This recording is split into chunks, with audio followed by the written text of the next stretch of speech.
hands align. In red and white they always shine. With every pass it feels divine. Arsenal's on my mind. From hybrid days to Emirates grand, each match a symphony perfectly planned. With every goal we take our stand. Arsenal's on my mind. All right. Welcome back to the Arsenal on My Mind podcast. As always, it is Mr. Spike and Mr. Sekijay. Sekijay in the house. Yeah, welcome back, guys. Interesting week for us. Yeah, A little low, a little high. it was a roller coaster week. It was a little bit, But I mean, Arsenal fans, man, we panic easily. Of course, Why easily. Not? We should. After that loss against Villarreal, we have phobia. I mean, but it's a friendly. It's nostalgia. No, we've been through. We've been scarred. We've been scarred. Simple. We've been through so much for the past 20 years. Mm-hmm. The past 20 seasons, we've been through a lot. So we still have that. As you said, we've been scarred. We're gonna see a lot of it this season. A game where if we don't play well, we're gonna go, same old Arsenal. Yep. So that will only go away when we win either the Premier League or the Champions League. Right. Most likely, actually, the Premier League. Mm-hmm. When we win the league, then that will go away.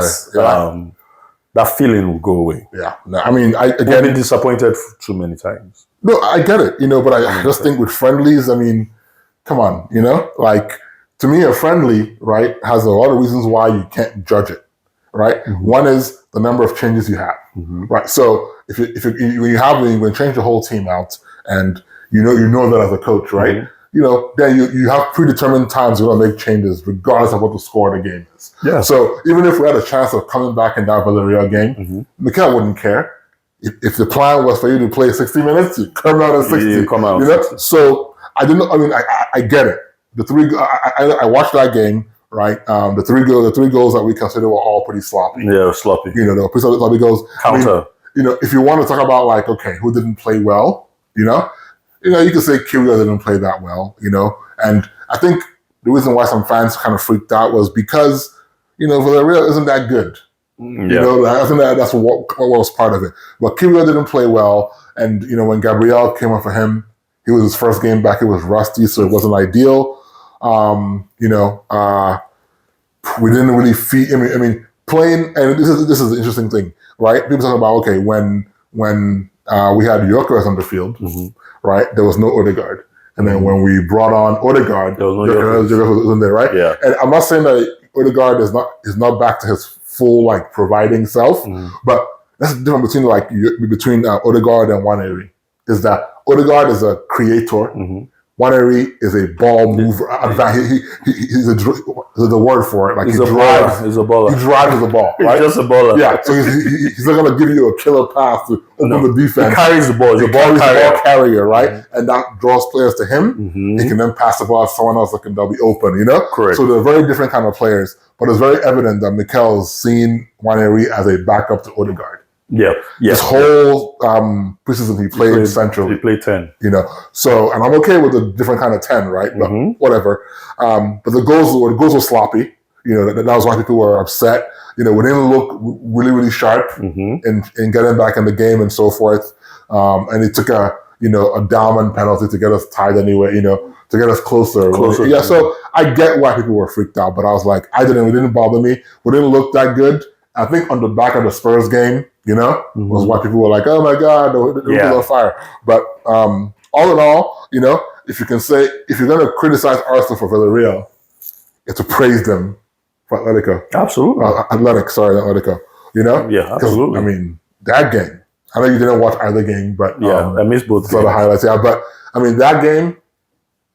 It wasn't even. I mean, Athletic Club has been beat up this whole. I mean, Liverpool played them twice on the same day, team A, team B, and beat them both times comfortably.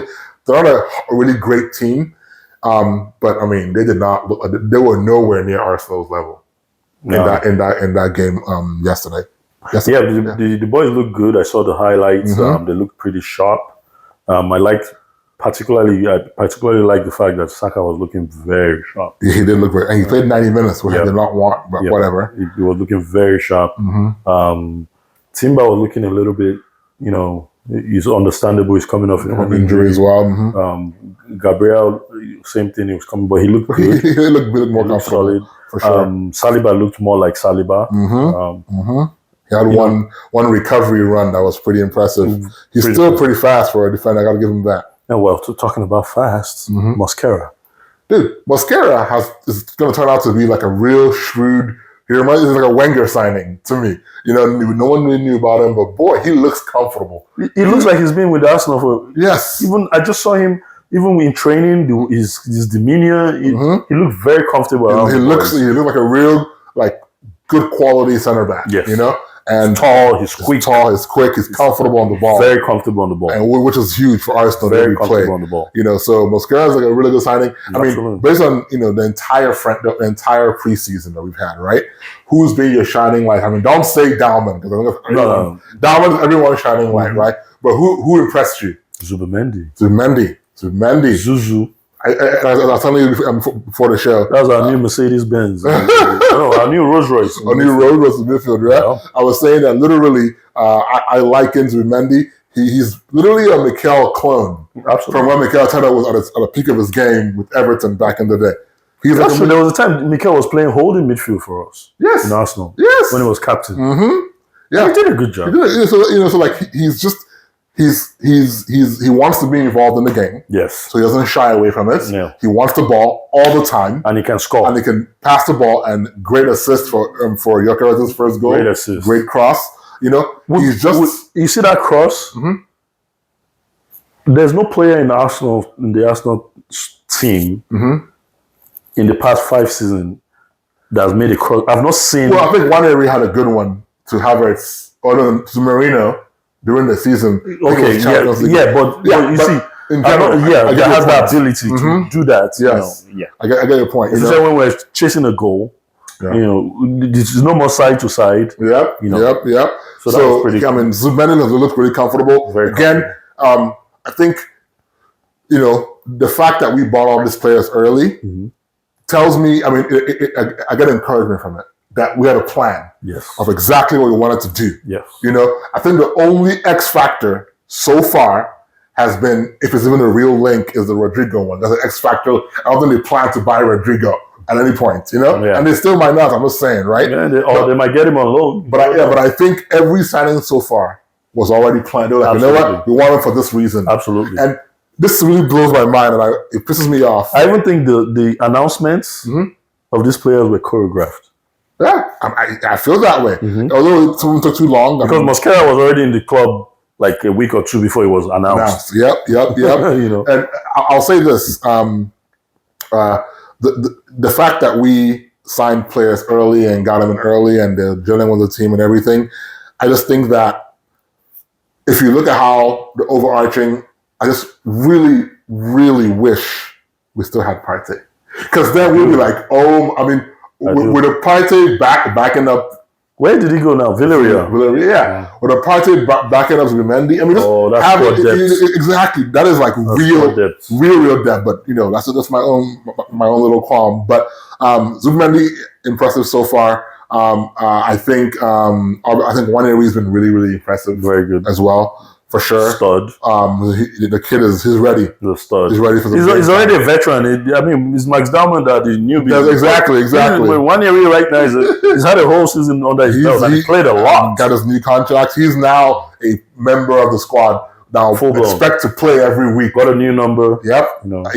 I think he really impressed. We already said Mosquera was pretty impressive too. The little I've seen of I always forget his name. The guy from Brentwood that we got. Brentford.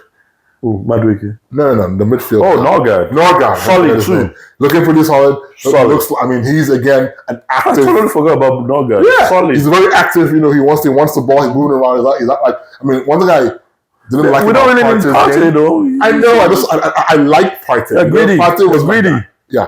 Greedy. I want to be greedy, Well, there's nothing wrong with it. Yep. But we want more, obviously. So I think obviously Waneri played well, Dalman played well. Saliba had some good times. We expect him to be good.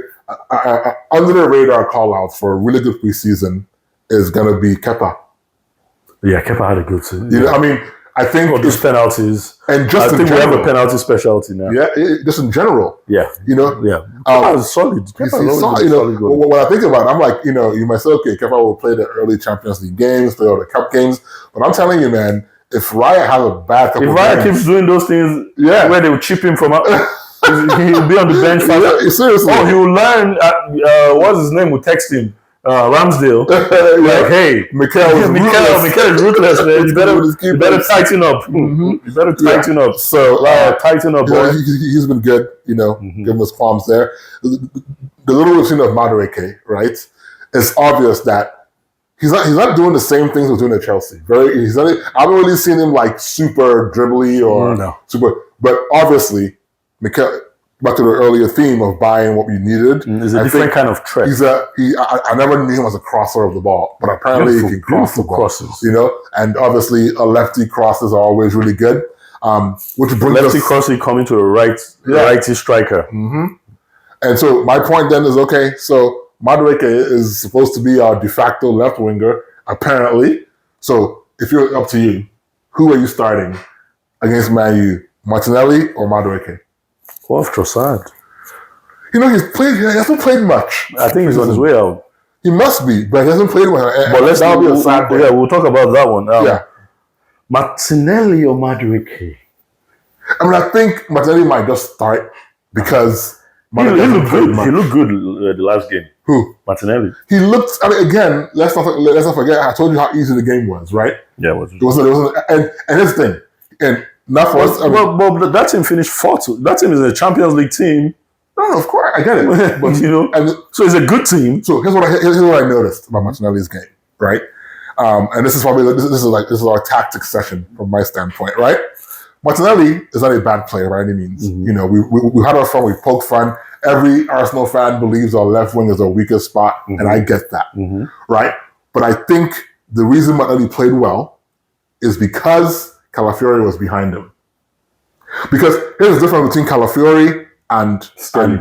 and Skelly. Skelly Right? inverts. Skelly inverts more. Like he literally is in midfield. Yes. Calafiori still kind of hits the wing. He's a traditional Fullback. fullback. You know, even though he can invert, but he really does. He gets forward. And a he's a lot. better defender Yes. than You know, Skelly. He's he better is. in He's better defense. defending. So, and Martinelli will know that. So that will give Martinelli confidence. That was all. That's what when I watched that game, I was like, okay, there's one reason. I mean, because every time Martinelli got the ball, right next to him was Calafiori, ready to receive it or be a distracted defender or whatever, That's true. which allowed him a bit more freedom to do what he wanted to do, and he didn't have to track back as much. Actually, this season Martinelli scored 15 goals. Who was behind him? Who was the left back? It was Tierney. Or was it? Yeah, Terry. It Yeah, was Tierney. It wasn't an inverting. he wasn't left- inverted. Yeah, So it was when Zinchenko came, like he started struggling. he started struggling. Yes. So I'm not saying we need to change the game for him, right? Obviously, we should have a winger that can do both if you're going to be a starter. Yeah, you have to have different styles, but different types of players. Yeah, right? so I think, and Calafiori played well. I didn't mention him. He played really well in that first half. I don't know if he was taken up at halftime because of that was the plan. No, or if he got injured again, you know? So we have to kind of manage his minutes. Yes, you know, but Calafiori, I see the player, and we've talked about he's a baller. There's a player in there. Baller. I think if he can stay healthy, he will bench Skelly. Oh yeah, I'm just saying. Oh But yeah, oh yeah. there's a different issue. Remember, there. we paid over 30 million for him. Yes, exactly. He's not cheap. Yep. He's a good player. But I see Martinelli's game better when he has that marauding fullback next to him. Next to him. Not an inverted fullback where he has the whole wing to himself. So Timber, why? Because Timber played left back A few times. How come he didn't work with Timber? Simmer is not really marauding. Our only marauding fullbacks is White on the right. He overlaps a lot. True. And Calafiori, technically. Calabumbo. Every other left back and fullback we have inverts. That's true. Yeah. Even Zinchenko, Skelly, and Timber. They all invert. That's true. So I think that's I call part it of Smelly Skelly. because his game probably is frustrating to opposing attackers, and so they probably think his game is smelly. So it's Smelly Skelly. I like he always uses his body very well. Strong. But he gets fouled a lot. 18-year-old. He gets fouled a lot. He's strong. He is. He gets fouled as a result. Yes. He was supposed to be there. But I worry that some referees who don't love Arsenal will let some of those fouls go and will be exposed. Will be exposed. Much like that Spurs game. Absolutely. You know? That's my worry with Skelly. Well, but that's why we got Mosquera. So he can chase them down on the break. I saw that guy chase down. Who did he chase down in the Villarreal game? He was crazy. No, he's leggy. You know, this guy's leggy. Yep. Quick. So the squad is looking, solid. Like not like a scary squad, but just like a solid squad. Well, yeah, like we can say it's not a scary squad because we're competing against the Man Cities and the Liverpool, of course. But compared to the rest of the league, we are a monster. Yeah, no, I agree. We're a monster. No, for sure. I just think attacking wise, we're still lacking compared to those two teams. Yes, that's the bottom line. Yes, but it's funny because before this pod and knock on wood, right? We look at some stats and we talked about the last time Arsenal got whooped. Yeah, right. It's been almost 2 seasons. 2 seasons. Since we got beaten like properly. That we got 3 goals scored against us. Yes. Not like a 2-1 or a 1-0 that we lose. It's been a while we've been beaten like 3-1, 4-1, right? So you gotta give Mikel his chops, right? And our defense is solid. Our defense is solid. Midfield is looking solid. Midfield is solid. The attack needs just one more piece. Yep. But apart from that, the attack looks good. Yes. Now let's talk about the main guy. Bukayo Saka? No, Gyökeres. Apparently, he can't head balls at all. Apparently, he's terrible at heading. We talked about that in our last video, right? Weakness. Has one header goal in the entire season. We talked about that. I think we jinxed him. We literally jinxed him because we talked about that in our previous video, the last video. Because it's obvious. And he shows up this game and scores a header and gives us a beautiful poster. My son is already asking for the poster of the diving header.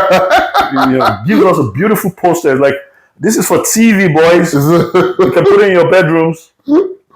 When was the last time we had it? I think the last time we had a striker that with diving header was Van Persie. That scored diving header or that could do it. Obviously that even attempted it. Maybe Giroud probably did some. Did he? He must have. He's really good at headers in general. Yeah, I don't remember. The bottom line is, Gyökeres in this particular game, right? He played really well. Again, absolutely. We were really at I think the team that started that athletic club game is our strongest 11. Yes. Yes. On paper, anyways, and he played well. Scoring that kind of header, right? It's all about the movement. Oh yeah. Absolutely. It's all about the movement. Absolutely. And you see movement, timing. Yep. And I don't want to get too carried away, but the way that goal happened, that header, that cross, everything about it, tells us all we need to know about why he scores so many goals. He can score. He can score any way he wants to. Anyway. Anyway, and according to Mikel, he will destroy you. That's what Mikel said. He said, 1-on-1, any defender, he's going to destroy you. Okay, Van Dijk. ready for Gyökeres. Who are their defenders? Who, Man U? Maguire. I don't even know if Maguire will play. It'll be Yora and Delete. Okay, good luck, boys. Good luck. I guess that game was on Saturday. On Sunday. It was on Sunday. So our next pod will be after that game. Yes. But I expect a win, right? I think... You expect a win? You think we'll go to Old Trafford and beat Man U? I think... The first game of the season? Dude, people are getting carried away. Their morale is high. Because of what? Of signings? Their morale was so high last season too. Our morale was high too before we played Spurs. in a friendly. Yeah. My thing is, Man U is getting carried away, right? It's difficult to go from being one of the worst teams in the Premier League and being one of the best the next. It's okay to improve. Liverpool did it. Not the worst. They weren't the worst. Well, they were like 8. Yes, no, man. Then the next season they won the league. 16th or whatever. Yeah, well, dude, come on. They were 3 positions, 3 spots away from relegation. No, they were. Yeah, it was them, Spurs, and West Ham. So 3 away. 3 away from relegation. My thing is, I'm not saying that they don't improve. They've improved, right? And they got to prove it. Amorim is because they tell us our boys got to prove it. Our new boys, so they got to prove it. So yes, you have a new front 3. I get all the wheels to be excited, right? But if I'm not saying Arsenal can't lose. Just anything can happen in football, right? But my point of the matter is, if they beat us, they should be over the moon. Oh, if they beat us, then it's going to be a fun season. Yes. But I think we need to just go there and tell them, hey, man, you're still not here yet. That's what we need to go there and do. And just go there, beat them, be like, you know what? Good stuff, man. You looked good. But come on. How do you want us to beat them? I want us to score early, like 2-0 in the first 20 minutes. Really? You know, let them know. I actually want it a different way. I don't want to break their hearts. They don't deserve it. No, break their hearts. Absorb all their attacks. You know, absorb everything. 80th minute, just score one goal and leave there 1-0. If you 1-0. If you do it that way, right? Yeah. They'll have too much hope. Yeah, give them hope. No. They can go to Liverpool and get destroyed. I want them to be crippled. No, I don't want the beginning of the game. Well, I want them to literally go like, you know what? I'm sorry. I even believed. you know, just temper all the Man U fans in my family. I've heard too much. It's like I want to be like, you know what? Oh, but like, sorry. Okay, so now let me ask you this question. This will take us now into our team, starting 11 for that game. Yes. So let's start with normal. Yep. Your goalie? Goalie is Raya. It's going to be Raya. You know, Raya has the job until he messes up. Okay. Defense? Defense, I have a sneaky feeling that he might bench Gabriel just because he might not think he's fully fit. So it might be Saliba and Kiwior, is my guess. But Kiwior has not played the last 2 games or so. He played the Villarreal game. Oh, he did? Yeah, he played the first. Oh, yeah, he looked good. Yeah, he looked good. He didn't play at all against Atletico. Did he? He didn't play. I don't think so. At all. Okay. Yeah, so I'm just saying, because Gabriel is coming from injury, so maybe he might. Why not Mosquera? Or that, but again, Mikel might just want to go with a familiar team. I'm just filling him out, familiar. Okay, this is what you think Mikel will put out, okay? Yes, not what I want. Okay. Not what I want is what I think Mikel will put out. Okay. I would rather just play Gabriel and call it a day. Yeah. Right, and I think he'll go with Skelly at left back. I think he'll do Timber at right back. Even though there's another chance that he might do White because again Timber just came from injury. I'm thinking is White, yeah. He might actually start with White. I think his midfield is probably the only thing that's going to be. We know exactly who will play. It'll be Rice. It'll be Mendy. It'll be Odegaard. There's no getting away from that. Yep. You know. Yep. And then up front, I think it will do Saka. I think it will be Saka, Martinelli, and Gyökeres. You know, I don't. There's a chance he might go with Havertz. Who, by the way, his goal was a good goal. Aces. So you remember I told you that Havertz has bulked up. Yes. He's been gymming. It was evident. And it's quicker. You see? He showed it in that one. Evidence. Speed and strength.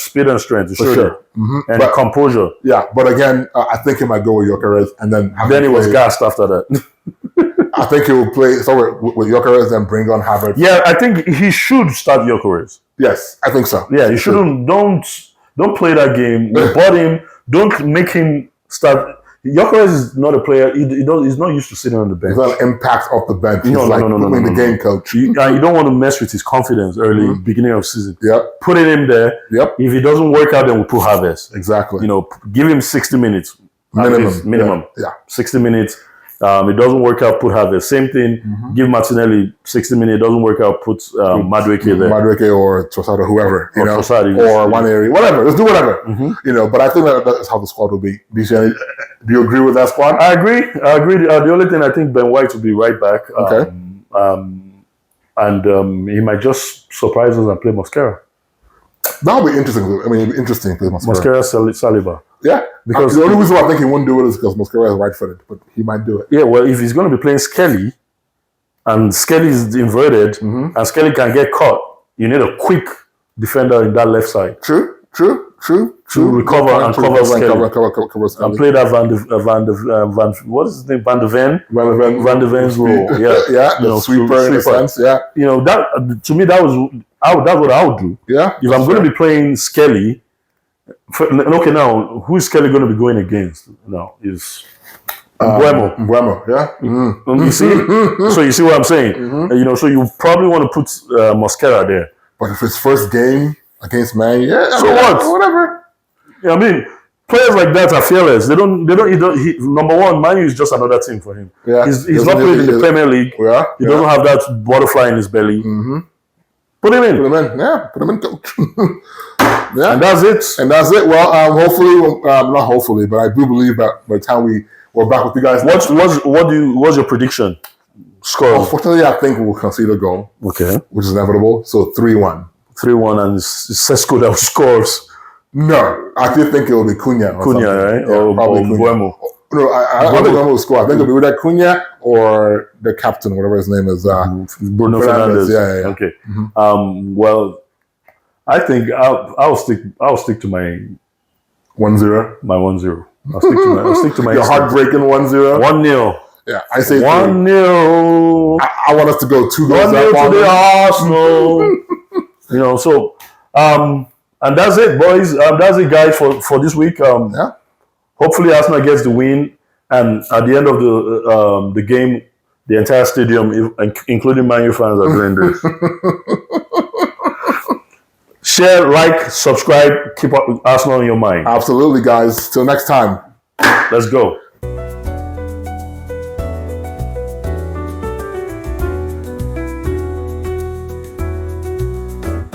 Under floodlights build the fans align. In red and white they always shine. With every pass it feels divine.